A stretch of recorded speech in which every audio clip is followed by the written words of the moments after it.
ప్రతిసారి మా అత్త దగ్గర పనిరాని దానిలాగానే ప్రూవ్ అవుతున్నా. ఎలాగైనా మంచి పేరు తెచ్చుకోవాలి. అత్తయ్య ఏదో చేస్తున్నారు. అత్తయ్య, ఇవాళ ఏమైనా స్పెషలా అత్తయ్య? శ్రావణ శుక్రవారం కదమ్మా, ఫ్రైడే పూజ అంతే. అవునా, అయితే నేను పూజ చేస్తా అత్తయ్య. ఏంటి, నువ్వు పూజ చేస్తావా? ఏమత్తయ్య, ఎందుకంత అనుమానంగా అడుగుతున్నారు? ఏం లేదమ్మా, గత అనుభవాలు తలుచుకుంటుంటే నమ్మడానికి కష్టంగా ఉంది. లేదత్తయ్య, మా ఇంట్లో రెగ్యులర్ గా పూజ చేస్తాము. ఇంట్లో పూజ చేస్తారు ఓకే అమ్మా, నీకు పూజ చేయడం వస్తుందా రాదా? ఓ వస్తుందత్తయ్య, మా ఇంట్లో అందరికన్నా ఎక్కువ పూజలు నేనే చేస్తాను. ఇంట్లో అందరూ నన్ను జూనియర్ శబరి అంటారు. అబ్బో అవునా, సరే పద.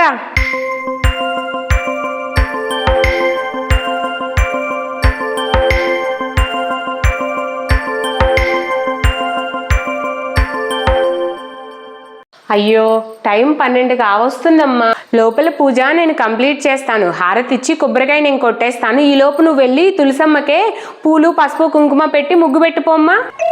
తులసమ్మ, ఈవిడెవరు కొత్త క్యారెక్టరు? సరే అత్తయ్యా. అనవసరంగా ఎక్కువ హైప్ ఇచ్చినట్టున్నా. ఇప్పుడు ఈ తులసమ్మని ఎక్కడ ఎతకాలో ఏమో.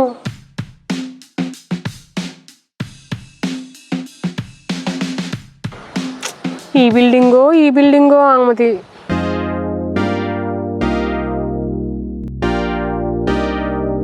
ఏంటి ఝాన్సీ, చేతిలో పూజ సామాన్ పట్టుకొని అటు ఇటు చూస్తూ నిలబడ్డావు? అత్తయ్య తులసమ్మకి పసుపు కుంకుమ పెట్టి పూలు పెట్టమ్మా అన్నది. అందుకనే ఆ బిల్డింగో ఈ బిల్డింగో అని వెతుకుతున్నాను. కర్మ కర్మ, తులసమ్మ అంటే మన పక్కింటి ఆవిడో ఎదిరింటి ఆవిడో కాదు ఝాన్సీ, తులసి చెట్టు. తులసమ్మ అంటే తులసి చెట్ట? నేను ఇంకా ఎవరో కొత్త క్యారెక్టర్ అనుకుని అటు ఇటు చూస్తున్నా. తులసి చెట్టు మన గడప పక్కనే ఉంటుంది చూడు. Let's go.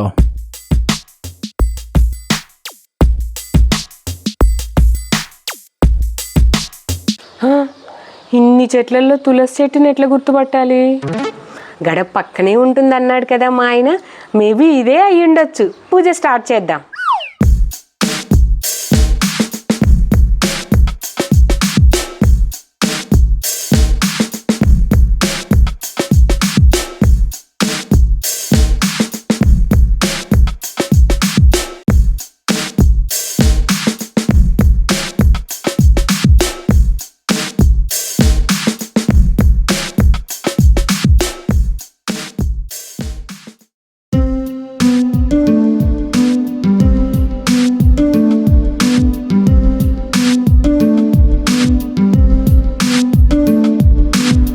బయటికి వెళ్ళి గంట అవుతుంది, చడి చప్పుడు లేదు. ఏం చేస్తుంది అసలు ఈ అమ్మాయి? నా పూజ మొత్తం అయిపోయింది.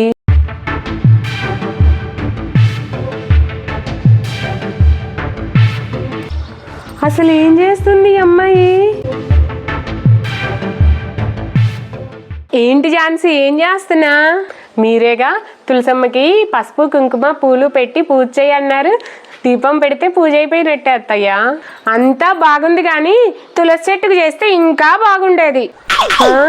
అదేంటి, నువ్వు ఇంతసేపు పూజ చేసింది బంతి చెట్టుకి, తులసి చెట్టు అదిగో అక్కడుంది. అవునా అత్తయ్య, ఇప్పుడు ఎలా? అంటే నీకు పూల చెట్లకి తులసి చెట్టుకి కూడా తేడా తెలియదు కదా, అందుకేనేమో జూనియర్ శబరి అనేది మీ వాళ్ళు. చేసిన పూజ చాలే గాని ఆ తులసమ్మకి దండం పెట్టుకొని లోపలికి రా, ప్రసాదం తిందాం. సరే.